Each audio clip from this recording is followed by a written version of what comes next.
governor, Sarah Huckabee Sanders, became a household name during the Trump administration. Everyone knew her. We are so happy to have her back in Arkansas. It's just great to have her back here. And even more than that, it's great to have her as our governor. Now, I'm not taking any of the time here, but the other day something was said, and I think it's really a good point that was made. When they were watching us during the news conference the other day, and they said, this is a perfect example of the executive branch working with the legislative branch to get things done.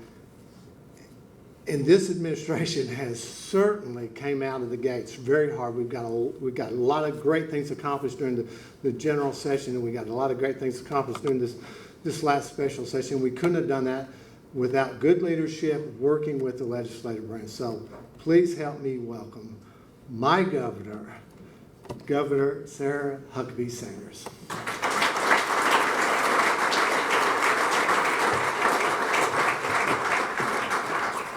Good morning. Thank you so much, Rick. We just finished up a pretty intense few days in a special session, and I think if anybody else had asked me to be here, I'm not sure I would have made it, but because I absolutely love and appreciate Rick and all the hard work that he has done and the incredible partnership that we've had with members of our legislature, I certainly wanted to be able to spend some time here with you this morning. And we are so grateful for your leadership and work that you've been able to do. And it's great to see a number of our other Arkansas legislators that are out in the crowd. As I said, we just finished up a special session. And my guess is they're pretty ready to get out of Little Rock and get back home. But we are thankful that we get to spend a little bit of time here with each of you today before we do that. And of course, I want to thank all of the legislators who have come in from around the country who are attending this event and visiting our capital city. I grew up in a lot of different towns all over Arkansas, but the governor's mansion here in Little Rock is actually the house that my family and I have lived in longer than any other. Now, some of you probably think, wow, that's amazing. You're pretty lucky. And don't get me wrong, there are a lot of great perks and wonderful parts of being governor. But there are also a few downsides to raising 3 kids who are 11, 9, and 8 in probably what many people would consider Arkansas's most public home. Just a few weeks ago, I walked out of our front door and I found our 2 boys, Huck and George, who are our 9 and 8-year-old. They had taken off all of their clothes and stripped down in the front yard and were swimming in the front fountain of the governor's mansion. And as soon as they saw me, they knew they'd been busted. And George, my youngest, he looked up at me with just a completely serious, stoic face and goes, "It's okay, Mom. Be cool." He said, "It's not that deep. We're not going to drown." I said, "George, my biggest concern is not that you're going to drown. It's the fact that you don't have any clothes on and you're in the front yard of the governor's mansion." He didn't seem to be bothered by that at all. Besides some of the chaos, though, it's been an amazing place to live and make new memories with my own kids. And Little Rock is an absolutely fantastic place to raise a family. But while this is our capital city and this is a great place to raise a family, that's not where the action when it comes to Arkansas's energy industry is mostly focused. If you look down in South Arkansas, where we drill for oil and natural gas, and we are now moving at breakneck speed to become the lithium capital of America, that is where the activity and excitement around Arkansas's energy industry is coming from. South Arkansas is home to one of North America's largest brine processing industries, and new technology allows us to siphon lithium from that brine. Lithium, in turn, is critical for batteries and other energy products.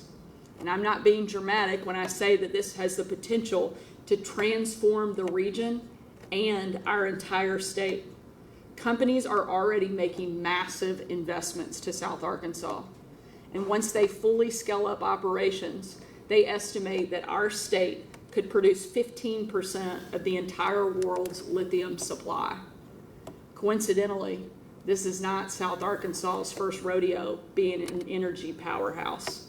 Towns like El Dorado, Magnolia, and Smackover were built on oil and gas drilling. And our state still produces 4 million barrels of oil and 400 billion cubic feet of natural gas each year. I believe that these industries can continue to coexist and thrive. After all, whether it's lithium, oil, or natural gas, it translates to new jobs and new businesses for Arkansans. My administration won't discriminate when it comes to the energy industry. To help these industries grow, we're investing in workforce and education, two critical components that every company asks us about every single day. We created the Workforce Cabinet in my first days in office to bring an all-of-government approach to the worker shortage. And we passed Arkansas Learns, my transformational education bill, to bring Arkansas schools to the very top, making us competitive with every state in the country. Already, students are entering this school year with new literacy coaches, new dual degree diploma programs, higher paid teachers, and expanded education freedom. Amid all this, though, Arkansas and every other state represented in this room are facing an all-out attack on American energy independence. President Biden seems to have a vendetta against the energy industry, which explains why gas prices have surged under his leadership. His policies, frankly, run from bad to worse, killing the Keystone Pipeline, a near moratorium on oil and gas drilling on federal lands, a $6 billion tax on natural gas producers, and just last week, the cancellation of leases in Alaska that could have supplied our country with 11 billion barrels of oil.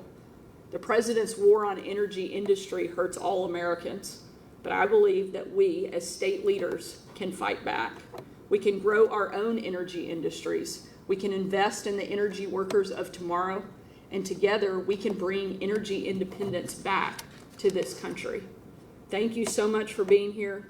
Thank you for the work that you do every single day. And together, we will continue to make America energy independent, and Arkansas is certainly going to help lead the way in that effort. Thanks so much for your work, and thanks for letting me be here with you for a few minutes today.